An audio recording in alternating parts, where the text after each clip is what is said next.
Lorsque l'actualité s'affole, suivez Le Point sur Métropole. Le Point tous les matins à 9 h, simultanément sur Radio et Télémétropole. Reprise, 1 h 30. Le Point est une courtoisie de la BNC, Banque nationale de crédit. Unipièce représentant les batteries Bosch, les climatiseurs TCL et Lissaloto.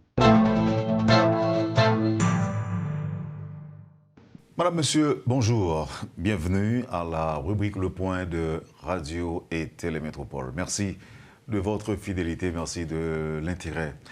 Nous allons parler ce matin de Médecins sans frontières, représenté à l'espace Le Point, sur le plateau évidemment, par le directeur des opérations MSF, M. Renzo Frick, et Fabio Biolcini, qui est donc coordinateur d'opérations Amérique latine et Caraïbes.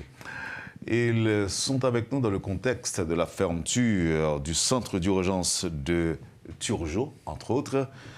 Ils sont là avec nous pour nous fournir des explications sur le fonctionnement de l'organisation.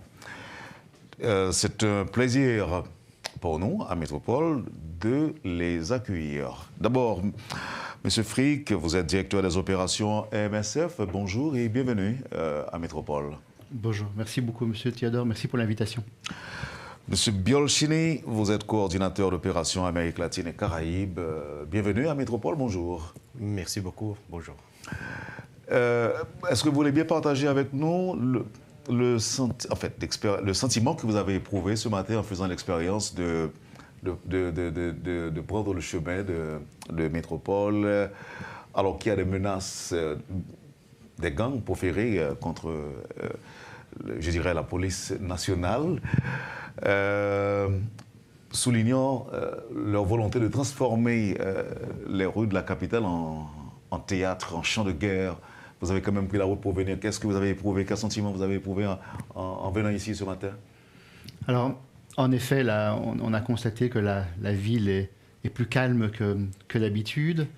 Moi, je voudrais d'abord exprimer ma compassion et mon soutien avec le peuple haïtien qui souffre et qui fait face à des conditions difficiles. La dernière fois que je suis venu en Haïti, c'était en 2010. Je suis venu 2 fois en 2010 pour aider l'intervention Médecins sans frontières dans le cadre du tremblement de terre. Et précédemment, j'étais venu en 2006 pour l'ouverture du centre d'urgence de Martissan. Donc voilà, je connais relativement bien Haïti. Et effectivement, aujourd'hui, la ville est calme et par mesure de précaution, le bureau de Médecins sans frontières est fermé pour permettre aux employés nationaux de rester prudemment chez eux à la maison. Un mot à ajouter à la question? Non, je pense que Réseau a bien répondu.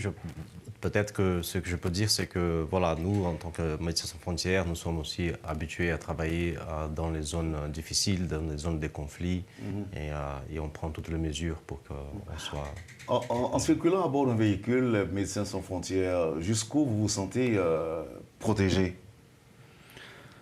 On se sent relativement protégé parce que le logo de Médecins sans frontières est connu et respecté par le monde, dans beaucoup de pays dans lesquels on travaille.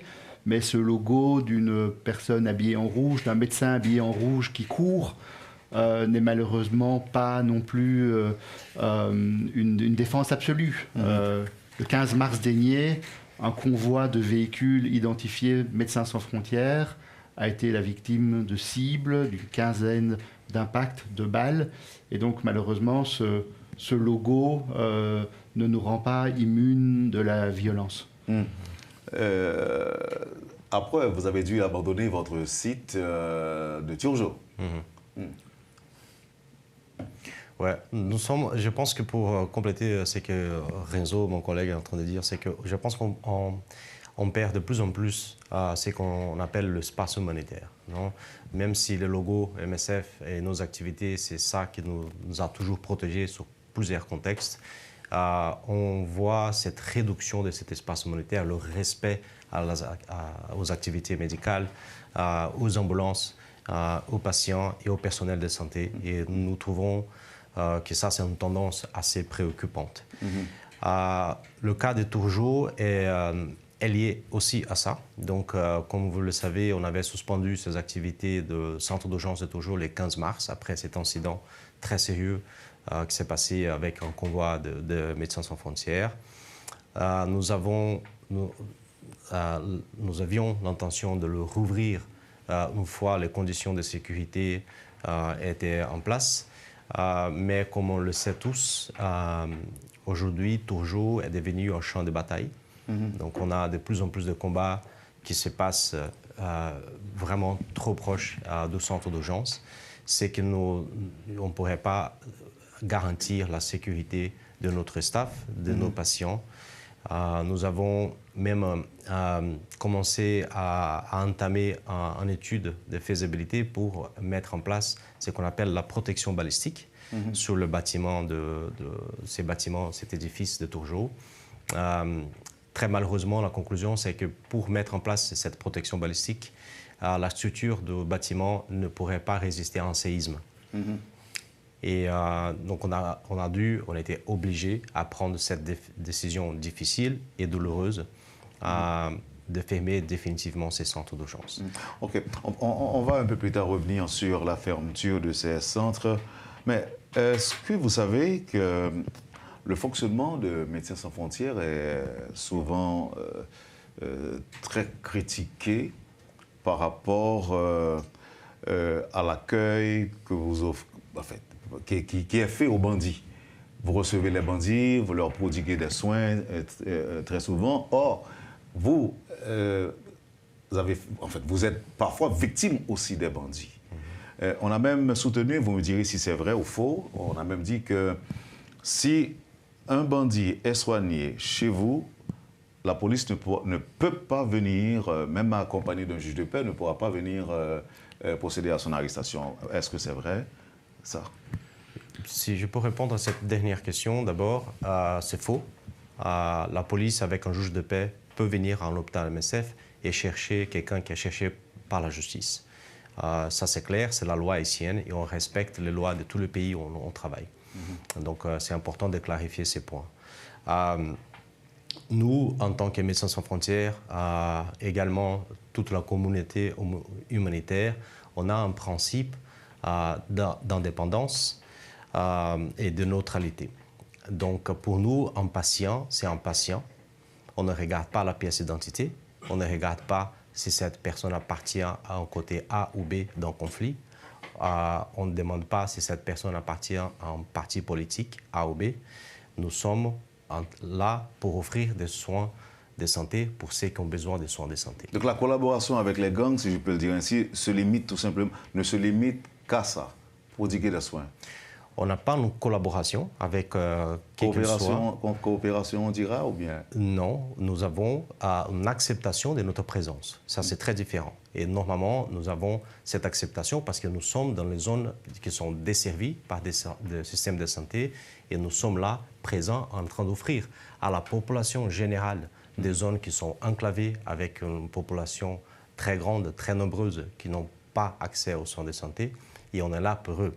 Donc, les zones enclavées d'Haïti, de Port-au-Prince, mais dans d'autres parties du monde aussi, la majorité de la population ne sont pas partie prenante de conflits. Ils ont aussi besoin des soins de santé. On a des mamans, on a des enfants, on a tout genre de personnes qui ont besoin de santé, de soins de santé. Et c'est pour ça qu'on est présent dans ces zones reculées. Et souvent, c'est des zones aussi de conflits en Haïti et ailleurs.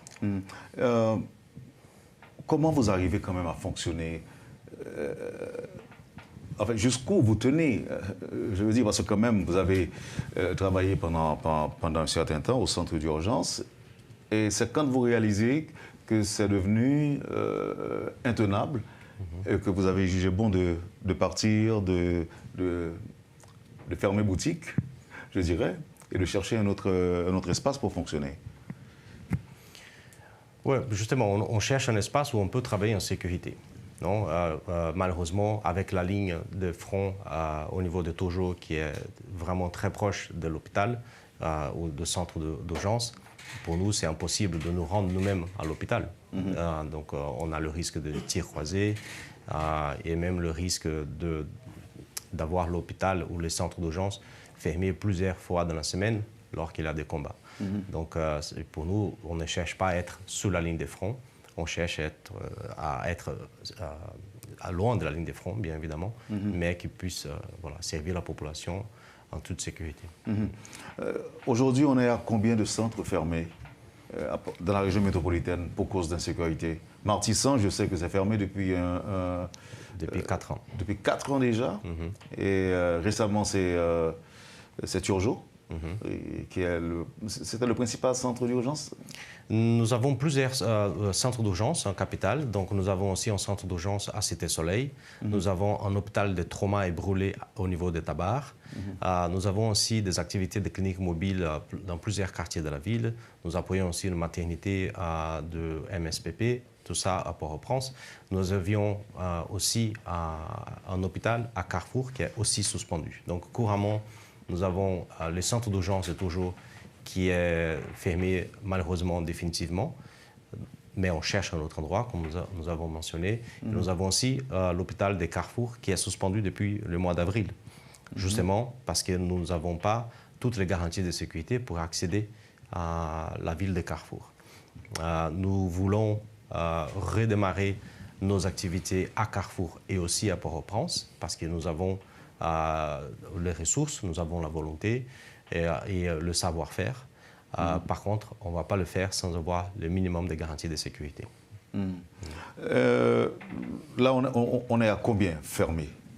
Nous avons deux projets, selon notre jargon, qui sont suspendus, Carrefour et Turgeot.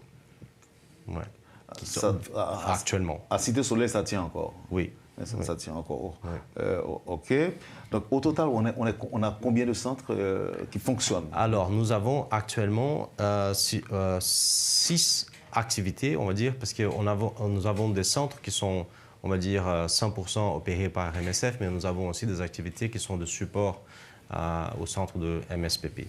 Mais si je peux faire une description rapide, donc nous avons aujourd'hui en capitale l'hôpital de Tabar, c'est le plus grand hôpital d'MSF en capitale, localisé à Tabar. Et, cet hôpital, il offre des services de chirurgie, de trauma et aussi le brûlé, les grands brûlés. Nous avons à Cité-Soleil un centre d'urgence aussi, qui est toujours ouvert, qui fonctionne normalement. Nous avons une clinique au niveau de Delma 33, une clinique pour les survivantes de violences sexuelles, et une clinique active depuis 10 ans. Nous avons aussi, comme j'avais dit, des cliniques mobiles dans différents quartiers de la ville, les quartiers qui sont desservis ou dans les camps de déplacés, où les gens ont une difficulté d'accès aux soins de santé. Nous avons à Port-à-Piment, au sud du pays, une maternité en SONUC, comme on dit, qui font aussi de la césarienne, transfusion sanguine, etc. Et ça, c'est les centres qui sont ouverts aujourd'hui. Mais nous, MSF, nous avons la volonté d'ouvrir encore plus, notamment à Port-au-Prince, dans la commune de Port-au-Prince, et aussi rouvrir l'hôpital centre d'urgence qui existait à Carrefour et qui aujourd'hui est suspendu. Qu'est-ce que vous diriez aux gens qui pensent que des bandits utilisent parfois des véhicules de Médecins sans frontières pour transporter des armes? Qu'est-ce que vous diriez? C'est tout à fait incorrect. C'est tout à fait faux. Il est très important pour Médecins sans frontières de contrôler l'image de notre logo, l'image de nos véhicules. Et il est tout à fait incorrect de penser que des véhicules Médecins sans frontières sont utilisés pour, par exemple, du transport d'armes. C'est tout à fait faux. Les véhicules Médecins sans frontières... Mais vous avez entendu quand même, bien sûr, c'est pas moi qui ai inventé. On entend les rumeurs, mais il faut pouvoir mettre une fin aussi très claire à ces rumeurs. C'est tout à fait faux. Jusqu'au mois d'avril, les ambulances de Médecins sans frontières pouvaient transporter des patients, mais on a décidé depuis lors de ne plus transporter dans nos véhicules Médecins sans frontières les patients, pour limiter également la prise de risque, comme on s'est rendu compte que le transport de patients, on travaille avec la CAN par exemple, ou avec des véhicules privés, pour limiter la prise de risque pour les patients et pour le personnel médical.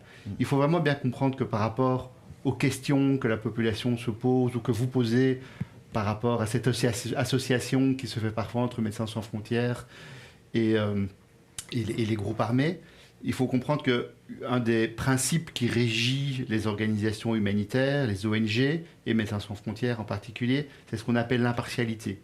Et donc on essaye d'apporter une assistance humanitaire qui est proportionnelle aux besoins.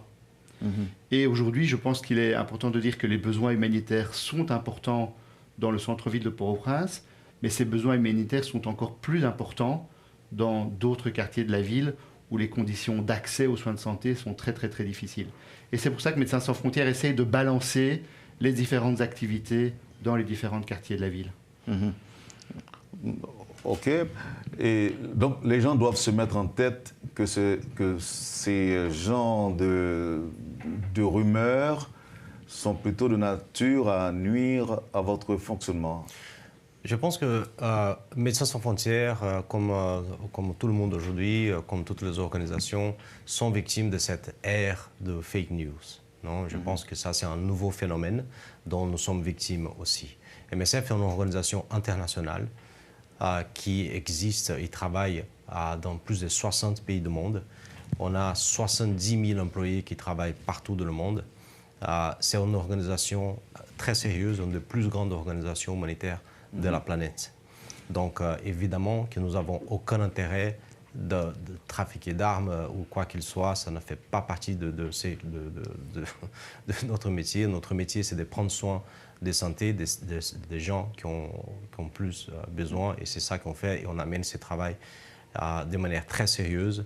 Nous avons en Haïti une histoire de 33 ans. Donc, nous sommes présents en Haïti depuis 33 ans, y compris dans des mondes... C'est pour la première fois que vous faites cette expérience en Haïti. Quelle expérience? L'expérience de cette insécurité galopante. Haïti a été toujours un contexte difficile. On a eu, par le passé, plusieurs incidents de sécurité. Donc ça, ce n'est pas malheureusement le premier. Donc nous avons même tout récemment, en 2024, quelques incidents de sécurité assez importants. Nous avons, par exemple... Non, là, moi, je parle du phénomène de grand banditisme tel que nous le connaissons aujourd'hui. C'est de ça que je parle. Je vous donne l'exemple de Martissan. Martissan, en 2021, c'était un centre d'urgence que nous avions. D'ailleurs, Renzo, c'était celui qui a ouvert ces centres en 2010. Ces centres, nous avons été obligés de le fermer en 2021. Parce qu'il était victime de tirs nourris et plusieurs tirs, de projectiles, à cause d'une guerre entre deux groupes armés. L'hôpital était au milieu de ce conflit et l'hôpital a été crevé de balles. Et évidemment, on ne peut pas travailler dans telles conditions. C'est qui nous a obligés, malheureusement, à fermer ces centres. Et à partir de ces moments, nous avons pris la décision OK, une fois qu'on ferme Martissan, contre notre volonté, mais on a été obligé, on va diviser Martissan, le projet qui était Martissan, et on va créer deux nouveaux projets. Un qui soit plus à l'ouest de Martissan et un qui soit plus à l'est de Martissan. C'est qui a donné on va dire, la naissance, ça a fait naître le projet de Carrefour et le projet de Tojo, à ces moments-là.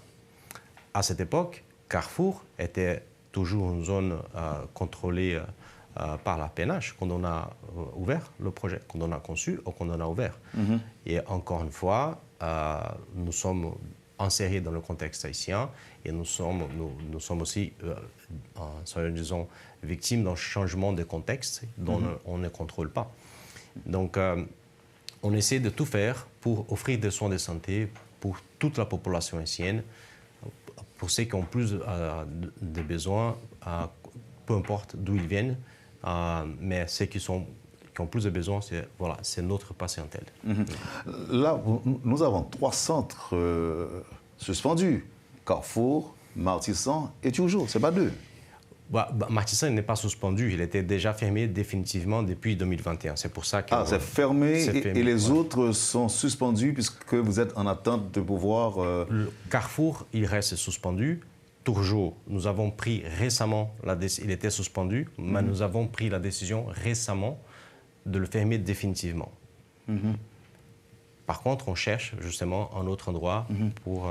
On va en parler, on va revenir après la pause, puisqu'il va être question de spécifier, de préciser quel genre de maison vous souhaitez avoir pour accueillir Médecins sans frontières. En tout cas, merci d'être là avec nous ce matin. Renzo Frick, directeur des opérations en MSF, et Fabio Biolchini, coordinateur d'opérations Amérique latine et Caraïbes. Vous suivez, madame, monsieur, la rubrique Le Point de ce matin. Nous observons la pause et à tout de suite. Le Point est une courtoisie de la BNC, Banque nationale de crédit, Unipièce, représentant les batteries Bosch, les climatiseurs TCL et Lissaloto. Bienvenue à la deuxième partie de la rubrique Le Point de ce matin. Nos invités, je rappelle, représentent Médecins sans frontières. Renzo Frick, il est directeur des opérations, et Fabio Biolchini, coordinateur d'opérations Amérique latine et Caraïbes. Ils sont avec nous dans un contexte de violence, de grand banditisme en Haïti, c'est vrai. Médecins sans frontières a l'habitude de fonctionner dans des pays où il y a de la tension, il y a de la violence, il y a de l'insécurité. D'ailleurs, c'est votre vocation, prodiguer des soins à ceux qui en ont besoin, qui qu'ils soient, je dirais, que vous soyez bandits ou militaires, policiers, civils, vous êtes là, et vous êtes appelés à donner des soins à tout le monde. Mais aujourd'hui, vous faites face à une situation, je dirais, hors contrôle, dans la mesure où vous vous voyez obligé de fermer un espace qui est appelé donc à donner des soins. Ça, c'est nouveau, ça? Pas en Haïti, là je parle de manière globale. C'est nouveau? De manière globale, malheureusement, c'est très fréquent pour Médecins sans frontières de devoir suspendre des activités médicales, des structures hospitalières, en fonction de l'insécurité. Et nous sommes souvent victimes d'attaques par une partie au conflit ou par une autre partie au conflit. Là, même si c'est votre vocation? C'est notre vocation, mais nous ne sommes pas martyrs. Donc, nulle part dans le monde, nous sommes prêts à laisser des vies, à avoir des employés qui décèdent contre l'accès aux soins que nous apportons à la population. Par contre, nous sommes conscients que notre métier est un métier risqué, est un métier difficile, que nous allons là où peu d'autres organisations vont. Et c'est pour ça qu'il est essentiel, indispensable pour nous de parler avec toutes les parties au conflit et s'assurer que le travail que l'on apporte, les soins que l'on apporte, l'assistance médicale et humanitaire soit accepté, que l'on soit connu, que l'on soit compris et que les acteurs au conflit comprennent que nous n'avons pas d'intérêt dans le conflit qui a lieu. Nous apportons de l'aide humanitaire, des soins de santé, nous apportons des activités chirurgicales, nous apportons des soins qui soignent les mamans et les enfants, et ainsi de suite.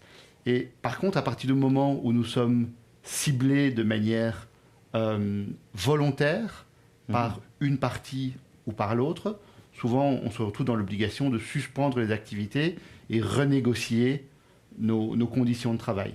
Donc aujourd'hui, les activités à Carrefour ont été suspendues, les activités de Turgeau ont été suspendues pendant un certain nombre de mois, parce que nous sommes en renégociation avec le CPT, avec le ministère de la Justice, avec la PNH, pour s'assurer que l'on est bien d'accord sur les conditions d'engagement. On est en train de négocier un protocole d'accord pour un corridor humanitaire qui permet aux véhicules et aux employés de Médecins sans frontières d'accéder aux populations les plus démunies, les plus dans le besoin, et que nos véhicules et notre personnel et les patients que l'on soigne ne soient plus ciblés. Ce qui est arrivé le 15 mars, quand une personne portant un uniforme de la PNH a tiré une quinzaine de balles sur un convoi de 4 véhicules MSF. Comment est la collaboration entre vous et le gouvernement? Ben, nous avons depuis toujours des conversations régulières, systématiques, avec toutes les autorités haïtiennes, le ministère de la Santé surtout, mais aussi le CPT, la PNH, le ministère de la Justice. On a dans tous les pays où on travaille, on ne travaille pas de manière en silo, de manière complètement indépendante des autorités. Il faut d'abord que les autorités nous acceptent dans les pays. Il faut qu'on signe des protocoles, des accords avec le ministère de la Santé. Donc on travaille toujours en collaboration avec le gouvernement. Et ça, c'est le mode normal de travail des Médecins sans frontières. Et en Haïti, ce n'est pas différent. Vous cherchez un nouveau local maintenant pour la relance de vos activités au centre-ville de Port-au-Prince. Quel genre de local, quel genre de bâtiment vous souhaitez héberger Médecins sans frontières? Bon, avant de vous répondre à cette question, je voulais aussi expliquer que nous avons tout de même une précondition avant de redémarrer des activités au niveau de Port-au-Prince ou Carrefour. C'est la signature de ce protocole d'accord qu'on appelle de couloir humanitaire pour avoir le minimum de garanties pour notre staff de pouvoir travailler. Une fois que cet accord sera signé, et on espère que cet accord sera signé bientôt, là, on va commencer à chercher... Est-ce que les pourparlers sont en cours? Les pourparlers ont déjà débuté? Oui, ils sont en cours. On est au niveau avancé de ces dialogues. Entre entre Médecins sans frontières et le gouvernement? Et le ministère de la Justice, ouais. Le CPT. Ouais. Ouais. OK. Donc, c'est pour avoir certaines garanties. Exactement. Les garanties qu'on n'aurait pas des incidents similaires de ce qu'on a eu en mars, par exemple, ou des incidents précédents en 2024, dont on a, on va dire, l'espace humanitaire, le respect de cet espace humanitaire n'a pas été respecté. Et pour nous, ça, c'est une condition sine qua non pour commencer à travailler de nouveau. Sinon, on ne démarre pas, tout simplement. Et ça, pour nous, c'est une condition. Si les soignants... Oui, mais vous avez une idée de la situation quand même. Faiblesse de l'État, faiblesse de l'autorité de l'État. Vous êtes sûr que le gouvernement saura vous donner une certaine garantie de protection, une garantie de sécurité dans le contexte actuel? C'est notre condition. Nos travailleurs, les soignants, ils doivent être protégés pour pouvoir soigner. Et si les soignants ne sont pas protégés, on ne peut pas commencer les activités. Je pense qu'on doit faire la différence entre une garantie que l'on demande, que sans doute le CPT, le ministère de la Justice ne sont pas capables de nous offrir, et une expression d'engagement et une volonté réelle d'effectivement soutenir les activités de Médecins sans frontières qui souhaitent accéder aux populations les plus vulnérables et bénéficiant d'un déficit d'accès aux soins. Donc on est bien conscient que dans un contexte de conflit armé, peu d'acteurs donnent des garanties complètes. C'est très très difficile. Par contre, suite à l'incident du 15 mars et suite à différents autres incidents où des hommes en armes sont rentrés dans les structures médicales, des patients ont été extraits d'une ambulance et abattus à bout portant, ça, ce ne sont pas des pratiques que l'on peut accepter. Et donc, on exige, on estime indispensable que le ministère de la Justice et le CPT expriment un engagement et une volonté de continuer à avoir Médecins sans frontières travailler à Port-au-Prince dans ce contexte difficile. OK. Maintenant, parlons du bâtiment. Yeah. Bon, nous sommes en recherche active d'un bâtiment à Port-au-Prince, dans la commune de Port-au-Prince, pour pouvoir offrir des services de santé. Donc, cette structure doit avoir une grande surface, minimum 2000 mètres carrés par exemple. Il faut que ce soit une structure qui soit résistante au séisme. Il faut aussi que la structure soit localisée dans une zone géographique qui puisse, on va dire, avoir qui puisse couvrir une zone de Port-au-Prince qui aujourd'hui n'est pas couverte par des services de santé gratuits. Donc, c'est-à-dire, on cherche dans cette région, on va dire sud de Port-au-Prince, entre Pétionville et Turgeot. Entre Pétionville et Turgeot, ça peut être à Bourdon. Bourdon, Canapé-Vert, ouais, dans cette région. Ouais. Et si vous le trouvez ailleurs, ça ne marchera pas. Nous avons déjà d'autres hôpitaux, MSF, dans d'autres zones qui, selon notre compréhension, ces hôpitaux et ces centres d'urgence, ils couvrent déjà ces zones. Donc pour nous, on n'a pas d'intérêt de faire un doublon. Donc on cherche justement d'aller dans une zone qui n'est pas servie aujourd'hui. Mais ça, à part la région métropolitaine de Port-au-Prince, vous fonctionnez dans d'autres régions du pays très très bien apparemment?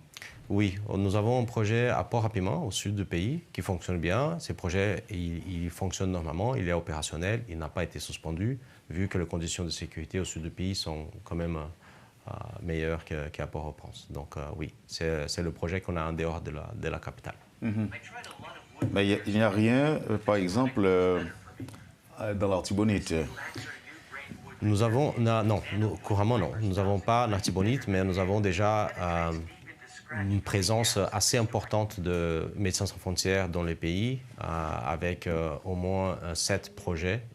Et nous voulons toujours faire plus, mais pour le moment, on n'est pas présent en Artibonite. Mirbalais?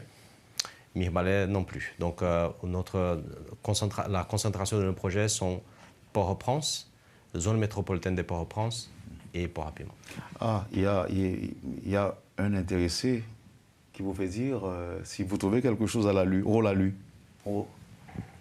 Oui, oh la lue.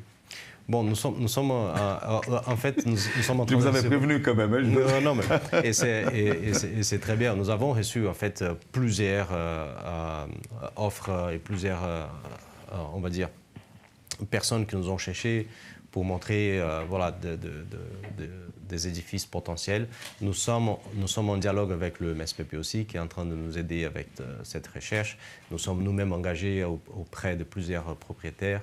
Mais c'est des conditions bien spécifiques en termes de surface, en termes de structure. Donc, il n'y a pas 10 000 bâtiments comme ça à Port-au-Prince.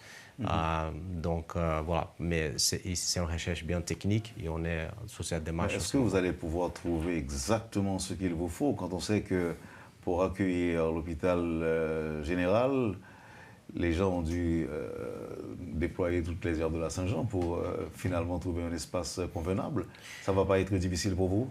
Le bâtiment idéal, oui, je pense que ça va être compliqué, mais voilà, on peut toujours essayer de réhabiliter, de faire quelques modifications pour qu'on ait voilà, les conditions nécessaires pour offrir ces services. Et c'est pour ça qu'effectivement, ça prend un peu plus de temps. Donc voilà, il faut faire des réhabilitations, des ajustements normalement. Je m'en voudrais de vous laisser partir, messieurs, sans vous demander quel genre de... Bon, on sait que vous êtes là aussi pour les bandits, mais à part les bandits, est-ce que vous acceptez d'autres patients qui sont, par exemple, dans une situation d'extrême urgence, par exemple? Je pense qu'on ne s'est pas bien compris. On n'est pas là pour les bandits. Non. On est là pour les personnes qui nécessitent des soins. Non, alors ce que je voulais dire, nécessitent des soins médicaux. Ce que je voulais dire, on ne demande pas l'identité des personnes qui se présentent dans nos centres, dans nos hôpitaux ou dans nos centres d'urgence. Dans la compréhension des gens, c'est que Médecins sans frontières est là pour donner des soins à tout le monde, y compris les bandits. On est d'accord. Mais si ces personnes-là sont blessées, notre éthique médicale, nous sommes une organisation médicale. Donc notre charte éthique nous oblige, c'est notre rôle, c'est notre fonction, c'est la fonction d'un médecin, c'est de ne pas demander l'identité, la fonction, la position, le rôle de la personne. C'est vous êtes blessé, on vous soigne. Quelle que soit la personne, que ce soit un enfant de 3 ans, une maman de 48 ans ou un jeune qui est dans les rues. On ne demande pas qui sont les personnes, on soigne toute personne qui nécessite des soins médicaux. Pose la question. On sait aujourd'hui que nous avons de sérieux problèmes d'ordre sanitaire Il y a beaucoup de gens qui souffrent, par exemple, de crise cardiaque. Est-ce que quelqu'un qui en souffre, s'il a besoin de l'aide, est-ce que cette personne-là peut se rendre dans l'un des centres d'urgence de Médecins sans frontières? Je voulais juste rajouter et répondre à votre question. Nous avons juste en 2024 soigné 175 000 personnes en Haïti. C'est presque 200 000 personnes. Et parmi ces personnes, des centaines de policiers. Donc, si vous allez aujourd'hui à Tabar ou auparavant à Tojo, on a soigné tout genre de patients, des policiers, des civils, de personnes qui appartenaient à des groupes armés. On ne fait pas de distinction. Pour nous, on ne voit pas des bandits, on ne voit pas de PNH, on voit toutes les personnes comme des patients. Et ça, c'est un principe médical très important à comprendre qui guide Médecins sans frontières. Est-ce que vous soignez seulement des blessés? On soigne aussi d'autres, tout genre. En centre d'urgence, normalement, il y a des centres d'urgence qui sont dédiés à trauma, il y a des centres d'urgence qui sont plus générales. Donc, on a par exemple, Cité Soleil, on a un centre d'urgence qui est plus général. Donc, si voilà, vous avez pas seulement une blessure, mais si vous avez voilà, un autre type de crise cardiaque, ce genre de choses, vous pouvez être soigné là-bas aussi. Après, il y a bien évidemment des hôpitaux qui sont plus dédiés à la traumatologie, d'autres qui sont plus pour la violence sexuelle. Donc, ça dépend de... Des brûlés aussi, je sais que vous avez un centre très avancé qui traite des brûlés, non? Tout à fait, à Tabar. C'est à Tabar. Ouais. Et, 175 000 personnes, c'est quand même quelque chose. Sur quelle période? 2024. Rien qu'en 2024? Rien qu'en 2024, et nous sommes présents en Haïti depuis 33 ans. OK, et pas encore de rapport pour 2025? Non, pas encore, parce que l'année n'est pas finie, mais dès qu'on arrive au 31 décembre, on va ramasser les chiffres. Ça risque pas d'augmenter, d'être beaucoup plus élevé que l'année précédente, à partir du rythme? Difficile à dire. Je ne peux pas vous répondre en ce moment, mais effectivement, on a vu un nombre de blessés assez important cette année. Ouais, donc c'est possible, oui. Excusez-moi, je voudrais peut-être revenir sur un point important. Je ne voudrais pas que l'on se quitte sans vraiment marteler un message très important pour nous. C'est vraiment un engagement de Médecins sans frontières en Haïti pour la population haïtienne, quelle qu'elle soit. Depuis 33 ans, et j'espère encore de nombreuses années, vous n'êtes pas peut-être sans savoir que beaucoup d'organisations humanitaires souffrent d'une crise de financement. Beaucoup d'ONG médicales ont dû diminuer leurs activités parce que beaucoup de bailleurs de fonds, les États-Unis en premier lieu, mais beaucoup d'autres pays donneurs traditionnels en Europe ou ailleurs, donnent moins de fonds pour l'assistance humanitaire.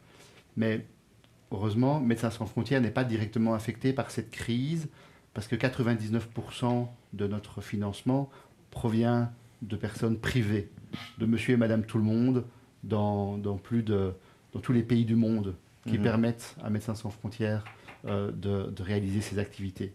Et donc, quand on exprime un engagement, une volonté de rester en Haïti et de rester opérationnel avec des activités médicales, on est sérieux, on a les moyens, on a plus de 2000 employés nationaux, haïtiens, qui travaillent avec nous dans les projets que l'on a mentionnés. On a environ une centaine de personnel international et on est prêt à continuer à faire cet investissement dans le pays, moyennant certaines préconditions et effectivement un engagement réel des autorités à faire le mieux pour garantir notre sécurité. Le dernier mot, Fabio Bolcini.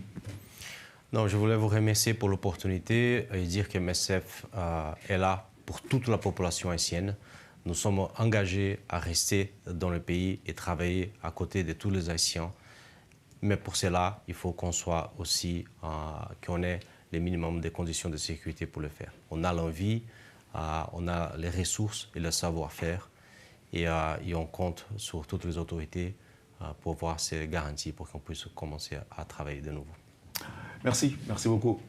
Vous avez suivi, madame, monsieur, la rubrique Le Point de Radio et Télémétropole. Nos invités, Renzo Frick, directeur des opérations Médecins sans frontières, Fabio Biolchini, coordinateur d'opérations Amérique latine et Caraïbes. Merci infiniment de nous avoir suivis. Passez une bonne journée, une bonne semaine avec Métropole et à mercredi prochain. Lorsque l'actualité s'affole, suivez Le Point sur Métropole. Le Point tous les matins à 9h, simultanément sur Radio et Télémétropole. Reprise, 1h30. Le Point est une courtoisie de la BNC, Banque nationale de crédit. Unipièce, représentant les batteries Bosch, les climatiseurs TCL et Lisa Lotto.